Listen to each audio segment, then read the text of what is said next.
여러분 안녕하세요. 좋은 주식TV입니다. 오늘 우리 시장이 좀 혼조였습니다. 코스피는 조금 빠졌고 코스닥은 아주 좋았습니다. 미국 시장이 그 공교롭게 똑같이 다우존스 지수와 나스닥 지수가 0.04%씩 빠졌어요. 오름세에서 약간 이제 좀 주춤되는 그런 모습을 좀 보여주면서 우리 시장도 좀 걱정이 됐는데 코스피는 그대로 0.08% 빠졌으니까 그대로 따라갔는데 코스닥이 엄청 올랐어요. 0.6%대 올랐습니다. 왜 그랬을까? 코스닥에 무엇이 올랐을까? 이 다른 종목들 보면 거의 다 빠졌는데요. 메타버스, 게임, 그다음에 엔터, 오락 이런 쪽이 지수 상승을 완전히 뭐 이끌었다고 봐야 됩니다. 그러니까 지금은 코스닥 지수는 그렇게 좋지 않았는데 빠진 종목이 오늘 더 많았어요. 그런데 좋지 않았는데 그리고 시총 상위주들도 뭐 그렇게 좋지 않았는데 게임주 특히 시총 상위주 쪽에 있는 게임주들이 크게 오르면서 지수를 견인했습니다. 요새 이 진짜 2차 전지가 지나가고 나서 다시 게임, 메타버스 이쪽으로 거의 또 시장 분위기가 오고 엔터까지 다 합쳐가지고 지금 그 위드 코로나들 다 못 갈 때 엔터주들 혼자 간 다음에 그다음에 게임주 붙고 메타버스주들 붙고 이러면서 하나의 거대한 흐름을 만들고 있고요. 지금은 이 섹터에 올라타지 않으면 뭐 수익을 내기 어려운 구조. 왜냐하면 얘네들이 거의 뭐 계속 올라가고 있고 다른 종목들은 오르락내리락 하면서 그렇게 썩 좋은 흐름을 보여주지는 못하고 있었어요. 그래서 게임주 메타버스도 뭐 굉장히 관심 있게 봐야 되고 셀트리온 삼형제도 오늘 흐름 좋았어요. 이제 뭐 1, 2%대 빠졌지만 어제 상승 그러니까 이거 차트를 이렇게 보면요. 어제 급등을 했기 때문에 그 급등했던 부분을 어느 정도까지 지지하는지가 굉장히 중요하거든요. 그런데 오늘 빠진 거 보면은 어제 장대 양봉에 진짜 뭐 별로 눈에 보이지도 않을 정도로 빠졌어요. 뭐 셀트리온 헬스케어가 좀 2%대 하락했지만 그래도 별로 뭐 나쁜 모습을 보여주지 않았습니다. 그래서 그게 크게 뭐 걱정할 필요는 없을 것 같고 그래서 오늘은 일단 좀 어제까지 최근에 계속 셀트리온 삼형제에 대한 말씀을 드렸기 때문에 게임 메타버스 관련된 얘기를 좀 하고 싶다는 생각이 들었고 마침 어 이제 그 아는 분이 그 메타버스 게임주들이 마치 예전에 바이오처럼 실적이 좋지 않은데 기대감만으로 올라가기 때문에 거품이 빠질 거라고 누가 말씀하셔서 그렇지 않다는 얘기를 해드리다가 오늘 그러면 그런 말씀을 좀 드려야 되겠다라고 어, 생각을 좀 하게 됐죠. 지금 어차피 3분기 지금 실적 발표가 다 나왔기 때문에 어제 그제 계속 셀트리온 헬스케어 그러니까 셀트리온 삼형제의 그 보고서 3분기 실적 보고서를 분석해 드린 것처럼 그러면 얘네들도 그 한번 보고서를 한번 들여다보자. 어떤 흐름인가? 진짜 과연 안 좋은가? 또는 좋은가? 이거를 한번 들여다보자는 생각이 들어서 오늘은 게임 메타버스 쪽에 그야말로 최근 진짜 뭐 많이 최근이 아니라 올해 3대장이라고 불러도 될 정도의 그 종목들 데브 시스터즈, 덱스터, 위즈윅 스튜디오의 세 종목을 한번 보고서를 들여다보도록 하겠습니다. 오늘 우리 시장은 코스피가 304종목이 올랐고 547종목이 빠졌습니다. 0.08% 하락을 했어요. 빠진 종목이 훨씬 많은데 지수는 별로 안 빠졌으니까 대형주가 잘 갔다고 봐야 되겠죠. 코스닥은 552종목이 오르고 817종목이 빠져서 0.62% 올랐습니다. 그러니까 오른 종목이 더 적은데 지수가 많이 올랐다는 건 시총 상위주들이 당연히 잘 갔다는 거죠. 코스피와 코스닥 모두 외국인만 매수를 했다. 오늘은 외국인의 수급에 의해서 지수가 갈렸다고 보고 종목의 흐름도 외국인이 산 종목들은 올라갔을 거고 안 산 종목들은 빠졌을 겁니다. 각자 갖고 계신 종목들 중에 외국인 매수가 들어왔나 안 들어왔나를 확인해 보시면 지금 수급을 판단할 수 있겠다 이렇게 말씀드리겠고요. 코스피는 국채금리 급등에 따른 미국 증시의 약보합 마감 영향으로 하락 출발한 이후에 미국의 조기 긴축 우려. 사실 이제 인플레이션을 통제하기 위해서 금리 인상과 테이퍼링 가속화가 필요하다. 이건 너무 당연한 얘기예요. 오히려 인플레이션을 빨리 잡지 않으면 경제 악영향이 더 빨리 크게 올 거라고 저는 생각하고 있습니다. 뭐 이걸 얘기하기 시작하면 너무 길어지니까 인플레이션이 너무 높아지고 그렇게 되면은 이제 어떤 모든 그 원자재 값이나 이런 것들이 이제 굉장히 가파르게 올라 버리죠. 그래서 소비자들에게 그 전가되는 그 가격의 이 그 뭐랄까 이렇게 상승폭이 걷잡을 수 없이 커져요.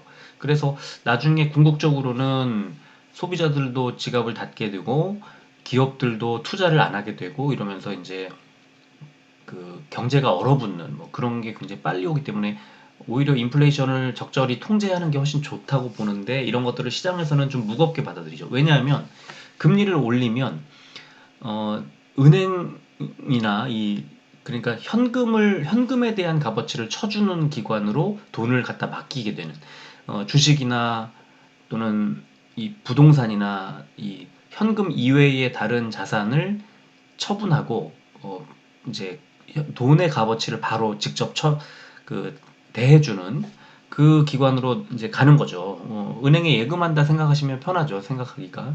금리를 떨어뜨리면 은행에서 빼서 주식 투자나 부동산 투자를 하게 되는데 반대의 경우인 거예요. 그래서 이게 굉장히 당연한 얘기고 지금 시점에서는 이제 슬슬 금리를 올리고 테이퍼링을 가속하기 위해서 슬슬 이제 시동을 거는 거죠. 이거를 갑자기 하지 않고요. 시장이 받아들이고 충격을 받고 이렇게 팍팍 빠지게끔 미리미리 얘기한 다음에 어느 정도 선반영한 이후에 이제 금리를 올리고 테이퍼링도 속도를 높이고 이런 식으로 늘 언제나 이렇게 해왔습니다. 그래서 이거는 너무 당연한 거고 시장의 반응도 당연한 거고 그렇다고 생각하시면 됩니다.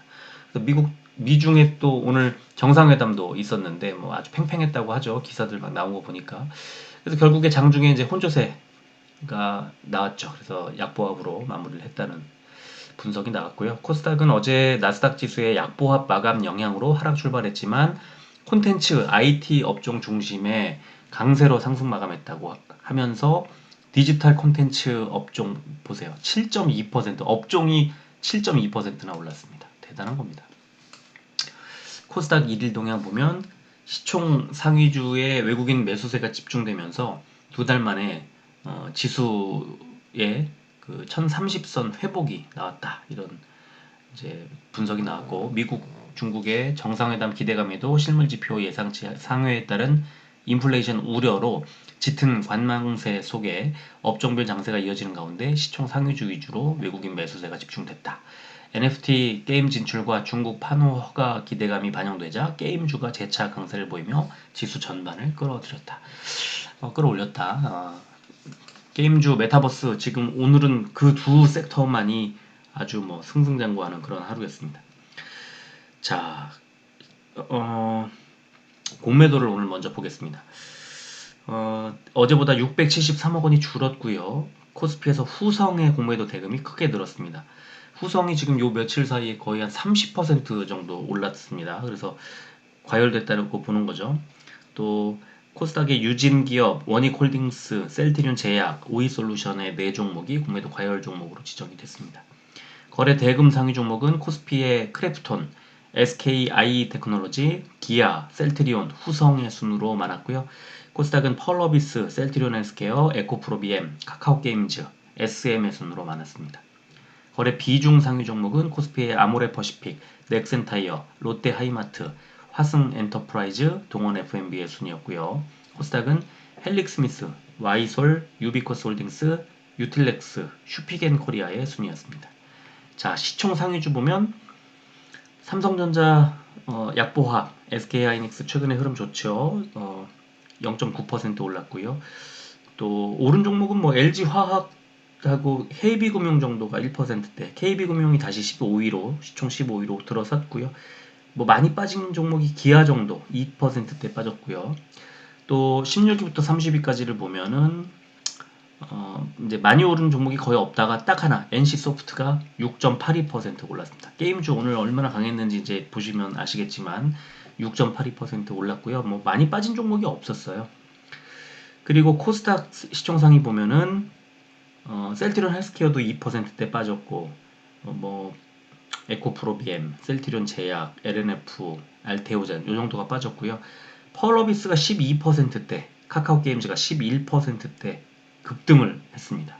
그리고 16위부터 30위까지를 봐도 위지윅 스튜디오가 11%대 올랐고 뭐 큐젤도 9%대, 디어유 8%대 올랐고요. 빠진 종목이 이제 에코프로하고 엔캠 정도가 5%대 하락을 했습니다.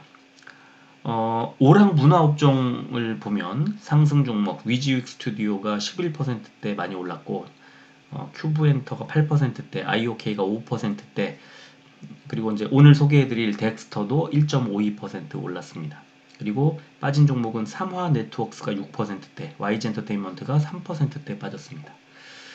그 다음에 디지털 콘텐츠, 아까 섹터가 7%대 올랐다고 했던 베스파라는 종목이 상한가를 갔고요. 위메이드맥스와 썬데이토즈가 13%대, 펄러비스 12%대, 카카오게임즈 11%대 이렇게 많이 올랐고요. 빠진 종목을 보니까 대부시스터즈가 5.78% 혼자 많이 빠졌습니다. 최근에 잘 갔기도 했고 오늘 이제 이 대부시스터즈까지 보여드리려고 하는데 세 종목을 소개해드리려고 하는데 자, 왜 이 세 종목을 골랐냐면요. 올해 1월부터 현재까지 코스피 코스닥 상승률을 보니까 코스피에서 제일 많이 저가 대비해서 가장 많이 오른 종목이 우성이라는 종목이 868%가 올랐습니다. 그리고 한전기술이 479% 올랐고요.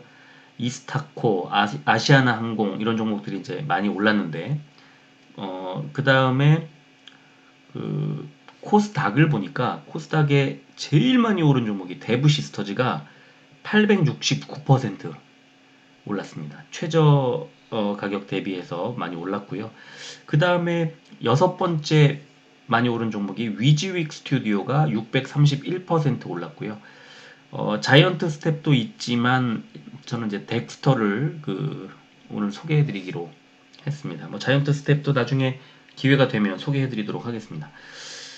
이렇게 데브시스터즈, 위지윅 스튜디오, 덱스터까지 이 밑에 뭐 큐브 엔터 같은 종목도 있고요, 위메이드도 있고요. 지금 게임주, 엔터주, 메타버스주들이 상위권에 지금 있다는 것을 올해 가장 많이 상승한 종목 상위권에 있다는 걸 알 수가 있습니다. 그래서 이 세 종목을 일단 잡아서 여러분께 소개해 드리려고 합니다.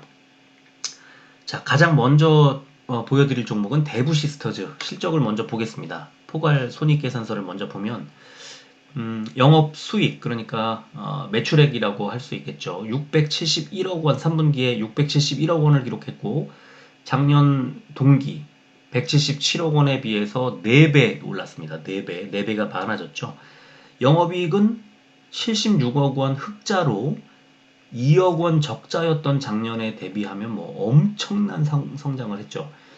자, 3분기까지의 누적 영업이익을 보니까 508억 원, 작년에 9억 원 적자였던 거와 비교하면 거의 뭐 천지개벽할 수준입니다. 그러니까 이렇게 주가가 오를 수밖에 없는 구조를 갖고 있었던 거예요. 이 실적으로 이미 증명을 해 보이고 있는 거죠.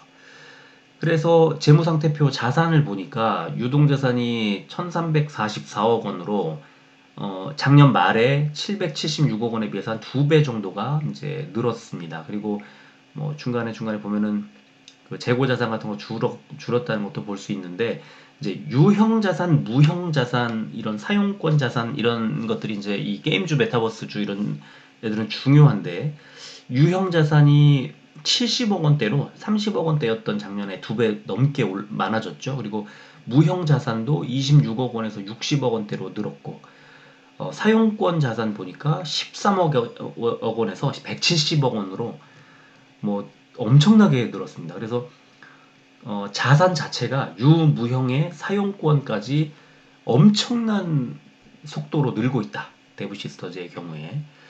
그래서 현금 흐름을 보니까 영업활동 현금 흐름이 올해 3분기에 515억 원인데 작년 3분기에 마이너스 20억 원이었어요. 그러니까 진짜 엄청나게 바뀌었다라는 걸 알 수가 있습니다. 대부 시스터즈 유형 자산의 취득 보시면 이 유형 자산을 취득하느라고 54억 원을 썼고요. 무형 자산을 취득하는데 48억 원을 썼습니다. 그러니까 이 그 유형 무형 자산을 취득하는 데에만 103억 원을 쓴 거예요. 그래서 굉장히 많이 늘었고요. 어떤 유무형의 자산이었나를 보니까 젤리팝 게임즈와 메이커스 게임즈였던 거죠. 그래서 젤리팝 게임즈를 흡수 합병하고 메이커스 게임즈를 흡수 합병하는 일단 비용으로 굉장히 많이 돈이 쓰였다. 이거를 확인할 수 있고요. 지금 오늘 데브시스터즈 IR 자료가 이제 올라와서 보니까 신작 라인업 해가지고 세이프하우스라고 하는 게임을 이제 올려놨더라고요. 그래서 이런 또 재미있는 기대작이 나오기 직전인 것 같고요. 그리고 또 하나가 파티, 그리고 브릭시티, 오븐 스매시 이런 게임들을 이제 출시 예정이라고 그 IR 자료에 있더라고요. 그래서 앞으로 이제 신작 라인업이 계속해서 구축이 되고 있는 그런 상태다. 계속해서 돈을 벌 수밖에 없는 구조로 만들어가고 있다는 걸 알 수가 있습니다. 자, 덱스터 한번 보겠습니다. 덱스터도 영업수익 매출액이 67억 원으로 작년 3분기 53억 원보다 많이 늘었고요. 그리고 영업이익이 올해 3분기에 마이너스 19억, 거의 한 20억 원 정도 손실, 작년에 마이너스 5억 원. 이거 보고 얘기한 거예요. 덱스터가 영업이익이 마이너스 20억 적자네. 누적으로 23억 적자가 됐네. 이렇게 하는 거죠. 작년에 3억 원 흑자였는데, 자, 덱스터 적자인데 왜 자꾸 주가는 올라갈까요? 그 재무 상태를 보면 이제 자산이 421억 원으로 410억 원 작년에 비해서 조금 10억 원 정도 조금 늘었죠. 재고 자산 없던 게 5천만 원 정도 늘었으니까 큰 의미는 없고요. 유형 자산을 보면 작년에 36억 원이었는데 올해 143억 원이에요. 무슨 시설인 거죠. 공장이나 시설인데 얘네들은 이제 어떤 시설물인 거죠. 그리고 무형 자산 작년에 8억 원이었는데 올해 35억 원으로 많이 늘었죠. 사용권 자산 작년에 24억 원이었는데 올해 18억 원으로 약간 줄었네요. 그래서 이 유무형의 자산이 굉장히 늘었더라. 자, 그러면 문제가 뭔가 있었던 거 아니야? 영업활동 현금 흐름을 보니까 작년에 113억 원이 이제 흑자로 나왔는데 올해는 14억 원밖에 안 돼요. 그래서 어떻게 이렇게 될 수가 있었을까? 그 밑에 쭉 보니까 유형 자산의 취득 보니까 작년에 5억 원밖에 안 썼는데 올해 58억 원을 썼고요. 무형 자산의 취득도 3천만 원 정도 드니까 주로 유형 자산의 취득을 위해서 돈을 썼더라. 한 58억 원 정도를 썼더라 하는 거를 알 수가 있고 그 위에 종속 기업의 취득 그러니까 회사를 산 거죠. 회사에 이제 지분을 산 건데 43억 원을 썼어요. 그래서 회사를 매입을 하고 사고 유형 자산을 사들이는 데에 100억 원 넘게 돈을 썼더라. 그러면 이런 이제 서류상에 그 이익 구조가 깨진 게 설명이 되죠. 계속 투자하는 거예요. 계속해서 사들이고 뭔가를 만들고 했던 거예요. 그래서 뭘 했을까? 그래서 종속기업을 뭘 했을까를 보니까 이번 분기에 3분기에 크레마 주식회사 크레마라는 회사를 이제 연결 재무제표에 포함시켰더라. 그리고 사업 다각화라는 이유로 투자를 하는 거죠. 그리고 최근에 라이브 톤과 덱스터 픽처스를 원래 갖고 있었고 이번에 이제 주식회사 크레마까지 이제 갖게 됐다라는 게 공시가 나왔던 거예요. 그리고 이제 회사의 이제 주요 그 연역을 이렇게 살펴보니까 이게 이제 한 페이지에 담을 수 있는 최대한을 담은 건데요. 2018년 8월에 주식회사 덱스터 픽처스를 설립해서 보통 주식 100%를 취득을 했죠. 그래서 아까 보셨던 것처럼 이미 이제 덱스터에 두 개 자회사 중에 하나가 있었던 거고요. 그 다음에 뭐 신과 함께 아스달 연대기, 백두산 이런 등등의 승리호, 뭐 모가디슈 이런 거를 모가디슈가 2019년 7월에 73억 원 투자 조달을 했다는 게 여기 나와 있는데 올해 개봉했잖아요. 그쵸? 그래서 이제 코로나 사태 피해서 올해 개봉을 해서 흥행을 했나요? 어느 정도 했는지 정확히 모르겠고 저도 보긴 봤습니다만. 그리고 신규 시설 투자가 갑자기 2021년 올해 버추얼 프로덕션 스튜디오에 42억 원이라고 써 있죠. 그 다음에 또 신규 프로젝트 영상물 제작하고 또 밑에 보니까 신규 시설 투자 6월에 또 있죠. OTT용 DI 및 음향 스튜디오 라인 증설 25억 원 여기 나와 있죠. 67억 원 한꺼번에 썼죠. 같이. 그 다음에 주식회사 DOB 스튜디오라는 곳에 투자. 그 다음에 주식회사 크레마 주식 양수 지분 비율 66.73%를 가져온 게 올해 9월이에요. 이게 이제 이 공시가 나왔던 거죠. 포함이 돼서. 그리고 신규 합작 법인 출자해서 네스트 ENT라는 그 회사를 만들었는데 이제 합작 법인을 만들었는데 이게 여기 아직 안 나온 걸 보면은 이제 4분기 결산 보고서 보면은 이제 자세히 나오지 않을까 하고 예상이 됩니다. 이런 식으로 이제 계속 뭔가 스튜디오를 만들고 짓고 무슨 시설을 만들고 회사를 인수하고 하는 데에 돈을 계속 투자를 하고 있다는 것을 확인할 수가 있었고요. 역시 덱스터의 그 IR 자료가 9월 말에 나왔었죠. 그랬는데 그걸 보니까 뭐 여러 가지 자세하게 나와 있는데 그 중에 VR 라인업이라고 해서 10가지가 나와 있는데 이 그야말로 진짜 덱스터가 그 메타버스 대장주라고 불릴 만한 이 VR 라인업을 아주 풍성하게 갖고 있더라고요. 여기 뭐 화이트 레빗, 살려주세요, From the Earth, 조의 영역, 뭐 신과 함께 VR, 지옥 탈출 뭐 이런 식으로 이 그 다양한 VR 라인업을 갖추고 계속 새로운 기술을 토대로 계속해서 성장을 하고 투자를 계속 하고 이걸 반복하더라.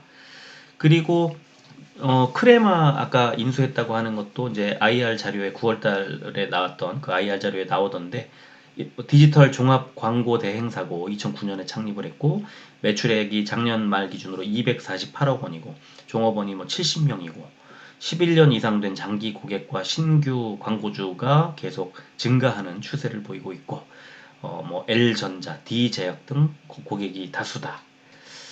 그리고 치열한 해외 광고 시장에서 두각을 나타내면서 매년 성장을 하더라라고 하면서 이제 시너지에 대한 비전을 제시한 게 크레마가 덱스터의 이제 일원이 되면서 광고 콘텐츠, 버추얼 스튜디오, 메타버스 뭐 이런 식으로 쭉 한 바퀴 재무적 안정성까지 크레마로 인한 어떤 시너지를 노리고 인수했다 이거를 이렇게 표로 그려 놓은 거예요 덱스터가. 그래서 어, 지금 투자해 놓은 결실은 뭐 내년, 내후년, 뭐 앞으로 미래에 그걸 따먹게 되겠죠. 그래서 그런 거를 생각을 하면 이 아까 데브 시스터즈도 또 덱스터도 기타 게임 메타버스주들도 이렇게 IR 자료나 이 그 보고서들을 잘 보고 좀 판단을 이제 냉철하게 해보면 지금 주가가 많이 올랐지만 더 오를 것 같은 생각이 계속 들더라고요. 자, 그리고 위즈윅 스튜디오도 이제 한번 보겠습니다. 먼저 실적을 보면 영업 수익이 매출액이 326억 원, 작년에 204억 원에 대비해서 한 60% 정도가 늘었습니다. 영업 이익은 덱스터하고 비슷하게 적자네, 마이너스 27억 원이네. 그리고 작년에 마이너스 11억 원 대비해서 적자 폭이 늘었습니다. 이렇게 적자가 늘었는데 왜 주가가 오를까? 얘도 한번 살펴봐야 되겠죠? 재무 상태를 보니까 유동자산이 1922억 원으로 작년에 844억 원 대비해서 크게 늘었습니다. 그리고 비유동자산도 944억 원에서 1378억 원으로 크게 늘었습니다. 유형자산, 무형자산을 보면요. 유형자산이 작년에 325억 원에서 398억 원으로 늘었고 무형자산도 284억 원에서 387억 원으로 크게 늘었다는 것을 알 수가 있습니다. 자세히 보니까 영업활동 현금 흐름이 작년에 마이너스 96억 원에서 올해 15억 원으로 큰 폭의 성장을 했는데 저 밑에 유형자산, 무형자산 또 이런 걸 보니까 유형자산을 취득하는데 68억 원이나 썼고요. 무형자산을 취득하는데 20억 원을 썼고요. 관계기업의 투자, 주식의 취득 주식에 37억 원을 썼으니까 125억 원을 썼던 거예요. 그러니까 지금 올해 번 돈에 지금 아까 포괄 손익 계산서 보면은 누적 영업 수익이 655억 원의 매출을 기록했는데 655억 원 중에 120억 원 정도를 이런 유무형의 자산 그리고 관계 기업의 주식을 취득하는 데 썼던 겁니다. 그래서 이거를 이제 종속 기업에 취득해가지고 소개를 해놨습니다.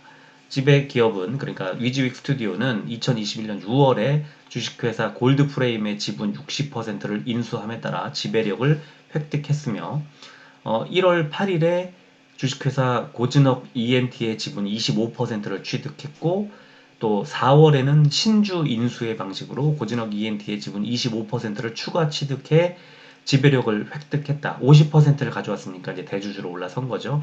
그리고 7월에는 주식회사 F포스스트 이걸 어떻게 읽어야 되죠? F포스스트의 지분 60%를 취득해서 지배력을 획득을 했고 골드프레임 또 고진억 ENT F포스트군요. F포스트가 아니고 이 오타가 났네요. 야, 이런 기업들이 이 보고서를 내면서 이 오타 들여다보지도 않고 내는 이거는 좀 별로 마음에 안 드는데요. 그래서 어쨌든 F포스트까지 이 종속기업의 연결 범위에 포함했다. 그러니까 올해 이런 기업들을 계속 투자해서 이 지배력을 가져오고 아까 이제 덱스터처럼 이렇게 시너지를 내기 위해서 지속적으로 투자하고 있다. 돈을 벌어서 쓸데없는 데 안 쓰고 계속 재투자를 하고 있는 거예요. 무섭잖아요. 이런 종목들이 돈을 벌어서 다른 데 쓰지 않고 계속 시설을 투자하고 유형, 무형 자산을 취득하고 이제 어떤 그 관계 기업들의 이 주식을 사들이는데 그래서 지배력을 가져오고 그런 종속기업으로 만들어 가는 거죠. 그래서 그 돈을 같이 버는 거예요. 연결 재무제표상에 계속 이제 붙어 나가게 될 테니까. 그러니까 지금 제가 이제 세 종목만 이제 보여드렸는데 다른 종목들도 비슷할 겁니다. 많이 이제 올해 돈을 잘 벌고 주가가 많이 올랐던 종목들은 다 비슷할 거예요. 주가가 오를 때 그냥 이유 없이 오르지 않습니다. 우리가 이유를 몰랐을 뿐이죠. 그래서 저는 올해 이제 뭐 덱스터나 위즈윅 스튜디오나 데브 시스터즈는 제가 이번 주인가 지난주인가 이번 주 총가에 팔았습니다. 그러니까 계속 또 데브 시스터즈 말고도 위즈윅 스튜디오도 물론 최근에 이 엄청 더 올라갔는데 많이 올라서 팔았는데 더 오르고 있는 중이고요. 덱스터도 계속 샀다가 팔았다가 하면서 꾸준히 수익을 이제 챙겼는데 야, 이 정도로 많이 오를 줄 알았으면 그냥 놔뒀어야 되는데 저도 이제 너무 짧게 잡고 이걸 계속 매매를 하다 보니까 오히려 수익을 충분히 챙기지 못하는 그런 상황이 됐습니다. 근데 무서워요, 이런 종목들은. 지금 언제까지 성장할지 알 수가 없어요. 그래서 지금 이제 시작이 아닐까 싶기도 하고 많이 올랐지만 충분히 더 오를 수 있다. 그래서 그 눌림목 같은 게 오늘 데브시스터즈처럼 이렇게 5% 6%씩 빠지면 그런 날은 담아야죠. 이런 종목들이 어, 뭐 무조건 매일같이 기회를 안 주다가 드디어 기회를 주는데 사서 바이앤홀딩 요즘에 유효한 이런 좋은 종목들은 잡아서 기다리는 겁니다. 그냥 꾸준히. 그리고 한꺼번에 왕창 사지 마시고요. 꾸준히 나눠서 사면 덜 불안해요. 덜 무섭고. 그래서 조금씩 분할해서 사고 팔 때도 분할해서 팔고 또 산 다음에 홀딩하는 그런 전략으로 가져가면 얼마든지 이 수익을 낼 수 있고요. 이 종목, 지금 제가 오늘 소개해드린 종목은 얘네들이 특별히 좋아서라기보다 올해 많이 올랐기 때문인데, 그렇다면 상대적으로 덜 오른 종목을 재무제표나 이런 IR 자료 같은 거를 참고해서 또는 뭐 증권사 리포트 같은 걸 참고해서 요 며칠 전에 그 메타버스 관련된 그 보고서 하나 되게 좋은 게 나왔던데 그 어디서 나왔는지 기억이 안 나요. 제가 읽은 기억이 나는데 그저께인가 나왔는데요. 많이 나와요. 이 메타버스 관련된 그 분석 보고서가 굉장히 많이 나오고 아주 양질의 리포트들이 많이 나오니까 참고하시면 좋겠고요. 그리고 멤버십 회원들께서는 혹시 뭐 궁금하시면 저한테 자료들이 다 있으니까 달라고 하시면 제가 드리도록 하겠습니다. 저 데브 시스터즈 IR 자료 같은 경우에는 오늘 나왔거든요. 이런 자료는 재밌어요. 아주 읽어보시면 그냥 재미있고 덱스터도 IR 자료, 이 위즈위기 IR 자료가 없더라고요.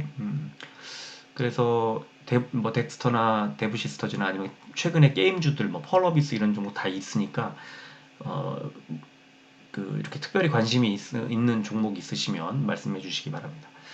아, 너무 좋아요. 이런 종목들 진짜 이런 종목을 내가 투자해서 종목을 갖고 있잖아요. 그러면은 마치 첨단 산업의 진짜 이 세상의 경제 흐름이 아주 최신 유행하는 흐름에 내가 편승해 있는 것 같고 마치 내가 시대적 흐름에 뒤처지지 않는 그런 어떤 최신 유행의 선구자, 선도하는 그런 사람인 것 같아서 뿌듯하기도 하고 꼭 옷을 잘 입고 패션 뭐 이런 것만 뭐 유행이 있고 그런 트렌드가 있는 게 아니라 경제, 투자 이런 데에도 다 당연히 있는 거거든요. 그래서 이런 메타버스나 게임 종목들 잘 갈 때 이 종목들을 선별해서 내가 이런 종목 갖고 있어 하면 굉장히 뿌듯하고 기분이 좋습니다. 물론 수익도 많이 안겨주기도 하고 그리고 만약에 종목을 분석하고 이제 좋은 종목을 선별해낼 자신이 없으시다면 그러면 ETF를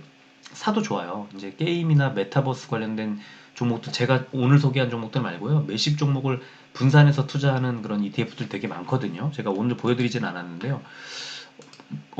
당연히 지금 메타버스 관련된 ETF들은 굉장히 잘 갈 수밖에 없어요. 어, 제가 한번 찾아보겠습니다. 글쎄 한번 차트도 한번 볼까요? 어디 오, 굉장히 많이 올랐습니다. 최근 한 달 동안 제가 지금 메타버스 아무거나 하나 찾았는데요. 지금 만 원대 초반 정도에서 12,000원대, 이거 한 20% 정도 올랐네요. 최근 한 달 사이에. 그러니까 뭐, 지금 이것뿐만 아니고요. 어떤 종목도 다 마찬가지입니다. 지금 게임 관련된, 어우, 야, 게임 종, 한 달 전에 8,000원이었는데, 11,200원대까지 올라간 ETF도 있습니다. 그러면은 40%, 30% 정도 올랐나요? 어우, 굉장히 많이 올랐네요. 야, 이건 뭐, 네. 진짜 많이 올랐습니다. 거의 30% 정도 올랐네요. 지금 한 달 사이에. 그러니까 ETF 무시할 수가 없어요. ETF를 잘 사기만 해도요. 이 개별 종목보다도 더 잘 갈 수도 있어요. 뭐 더 잘 갈 수는 없겠지만 뭐 특정 종목을 잘 골라 사서 1, 2등 종목을 딱 내가 잡을 자신이 없다면 그러면 평균보다는 아마 좀 잘 가지 않을까. 왜냐면 이제 비중이 큰 종목들이 있고 하니까 평균보다는 잘 갈 수밖에 없어요. ETF가. 아주 좋은 투자 전략입니다. 그리고 지금처럼 좀 미래가 좀 불확실해지는 그런 뭐 금리 인상이라든가 이런 이슈 때문에 미래가 불확실해지는 상황에서는 ETF 투자 너무 좋은 방식이에요. 어, 개별 종목 욕심 너무 내지 마시고 ETF로 이제 좀 관심을 가져도 좋은 그런 타이밍이고 ETF를 적립식 펀드처럼 나눠서 꾸준히 매수를 하시면서 한 2, 3년 또는 뭐 한 5년 이런 정도로 보신다면 100% 이상 수익 낼 수 있습니다. 걱정 안 하셔도 될 것 같아요. 자, 너무 길어졌네요. 오늘 그동안에 이제 세트리온 삼형제 방송만 너무 만들었기 때문에 오늘 한번 다른 종목 해보자 하다가 어떻게 하다 보니까 또 이렇게 세 종목을 하게 됐네요. 또 다른 종목들도 이 댓글에다가 뭐 이제 궁금하신 것들 이런 것 좀 해달라 저런 거 해달라 글 남겨주시면 뭐 제가 그대로 하지는 못하겠지만 그래도 그래 이런 거 한번 해볼까 하고 힌트를 또 얻을 수도 있으니까 글도 좀 남겨주시고 그렇게 해주시면 좋겠고요. 뭐, 네, 뭐 그렇습니다. 자, 오늘은 여기까지 할게요. 끝까지 들어주셔서 고맙습니다.